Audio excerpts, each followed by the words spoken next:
sens un peu une réaction par rapport aux plateformes de streaming et aux algorithmes de recommandation, comme par exemple Lucien Petit-Close parlait de promesses pas tenues par Spotify, enfin pas forcément pas tenues, mais de promesses un peu, peut-être que j'ai pas bien compris, mais je vais mal exprimer. D'un certain conformisme qui dans les recommandations qui pouvait venir du fonctionnement même des plateformes de recommandation. Bon, et moi j'ai effectivement une vision complètement différente de tout ça, et j'ai l'impression que, vous parlez aussi de mélomanes, que les plateformes de streaming et les algorithmes de recommandation rendaient difficiles les découvertes utiles aux mélomanes, peut-être. J'ai donc pas compris. Enfin, en tout cas, personnellement, c'est pas du tout ce que j'ai voulu dire, mais je suis allé très vite, hein, donc... puisque vous évoquez Pandora, quand même peut-être du coup préciser que c'est, en tout cas dans le modèle développé par Pandora, on est resté encore jusqu'à aujourd'hui, mais je ne sais pas si les choses sont sans doute en train de changer, avec justement le vieux système des métadonnées associées, et qui sont le lieu, travaillé par des spécialistes de la musique, donc les annotations nécessitent un travail de spécialistes qui annotent. Ça ne veut pas dire que ça les rend meilleurs, ces données, c'est pas du tout ce que je veux dire, mais qu'en tout cas on est avec un système à l'ancienne, on dirait. Et c'est pour ça que sur Pandora, il y a moins de titres, parce que ça prend beaucoup plus de temps que de faire une analyse acoustique automatique. En tout cas, personnellement, j'ai pas du tout voulu dire qu'il n'y avait pas de découverte. Il y en a. Et y compris pour les usagers qui ont on va dire, des pratiques très spécialisées, qui sont ceux qui sont capables de discuter pendant des heures sur Discogs de est-ce que cette pochette du disque de DJ Crush est une pochette japonaise ou une pochette européenne. Ceux-là vont aussi trouver sur Deezer ou Spotify des choses à écouter, donc voir des choses à découvrir, mais qui le font, c'était plutôt ça le sens, c'est qu'ils le font pour le plaisir du jeu aléatoire. C'est-à-dire que il n'y a pas une rationalité des usagers. Et en tout cas, dans mes enquêtes, c'est évident qu'il n'y a pas de rationalité, mais justement parce que c'est aussi ce qui est devenu Internet. C'est que nous utilisons nos environnements numériques pour le plaisir alors je dirais pas moi du hasard, mais de la contingence interne pour le coup. Et sur l'aspect conformisme, là aussi j'ai sans doute pas été clair, mais le fait que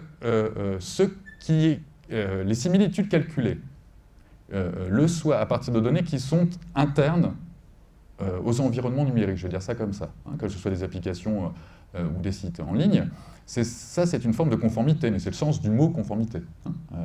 C'est-à-dire qu'on est avec une seule forme de trace de l'écoute, ou de qualification de l'écoute qui se joue là, et ça ne porte qu'un potentiel de conformisme.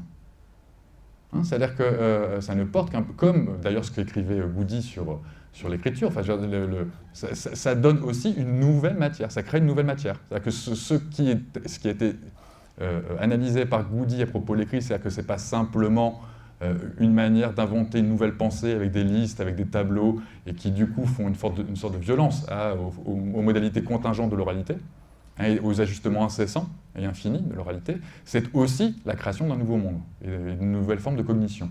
Et donc du coup, il n'y a pas de raison de considérer que l'environnement numérique ne fait pas ça. Le sens de domestication, c'est aussi ça. Mais précisément que, si je peux me permettre, que cette nouvelle matière dont vous parlez, sa compréhension, son appréhension, sa compréhension et son utilisation est centrale dans les plateformes de streaming. On s'intéresse à ça, on n'est pas complètement... je n'ignore pas, quoi. Je veux dire, ça fait partie de notre quotidien d'essayer de le comprendre, et donc c'est pour ça qu'il faut qu'on aille prendre une bière. Ouais.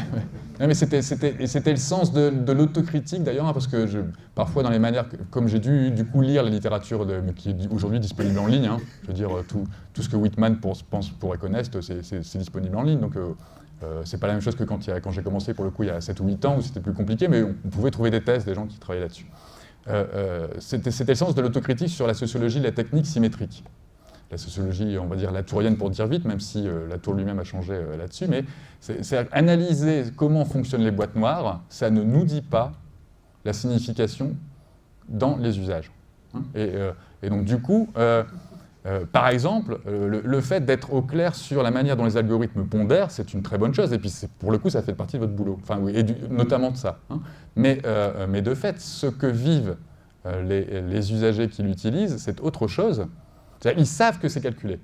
Et alors ça, pour le coup, on est avec des générations, des gens aujourd'hui en 2015, de tous âges d'ailleurs, qui ont de plus en plus une distance critique, mais qui est même démesurée. Enfin, je veux dire, ils croient qu'ils sont fliqués tout le temps, ce qui est faux. Et donc du coup, mais par contre, ceux qui vivent dans l'expérience musicale, là pour le coup c'est le sens classique de la raison graphique, ce sont des listes, c'est pas des chiffres, des calculs qu'ils vivent. C'est-à-dire que ce que produisent les systèmes de recommandation, ce sont des playlists, ce sont des... Voilà, qu'elles soient éditorialisées ou pas, qu'elles soient perçues comme efficaces ou comme étant pas pertinentes, il y a des usagers qui trouvent que c'est pas du tout pertinent, qu'on fasse des découvertes ou pas, qu'on n'ait pas envie de les utiliser ou pas. Il n'empêche que la manière dont elles sont pratiquées, c'est d'abord des écrits d'écran, des listes, des mises en texte et des mises en image, pas des calculs. C'était plutôt ça.